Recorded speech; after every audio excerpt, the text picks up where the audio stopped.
జై శ్రీరామ్. టాలీవుడ్ ఇండస్ట్రీకి సంబంధించి ఒక ప్రముఖమైన కొరియోగ్రాఫర్ షేక్ జానీ బాషా, జానీ మాస్టర్ అని పిలువబడే ఒక కొరియోగ్రాఫర్ సెక్షువల్లీ అసాల్ట్ చేస్తున్నాడు అని చెప్పి ఒక జూనియర్ కొరియోగ్రాఫర్ పోలీస్ స్టేషన్లో కంప్లైంట్ ఇచ్చినప్పటికీ ఇంతవరకు పోలీస్ యంత్రాంగం గాని రాష్ట్ర ప్రభుత్వం గాని దానిపై స్పందించకపోవడం చాలా దురదృష్టకరమైన విషయం.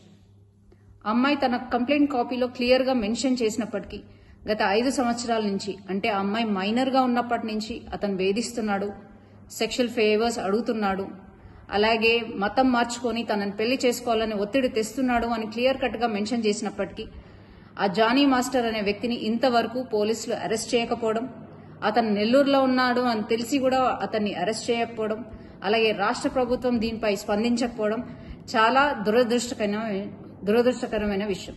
ఇది క్లియర్ కట్ గా లవ్ జిహాద్ కేసు. ముస్లిం అబ్బాయిలు హిందూ అమ్మాయిలను ట్రాప్ చేసి వాళ్ళ మతం మార్చి వాళ్ళని చిత్రహింసలు పెట్టే ఇదొక ప్రక్రియని రోజు రోజుకి ఎక్కువైతున్నప్పటికీ కూడా మన రాష్ట్ర ప్రభుత్వం నిమ్మకు నీరెత్తినట్టు కూర్చోవడాన్ని భారతీయ జనతా పార్టీ మహిళా మోర్చా తీవ్రంగా ఖండిస్తుంది.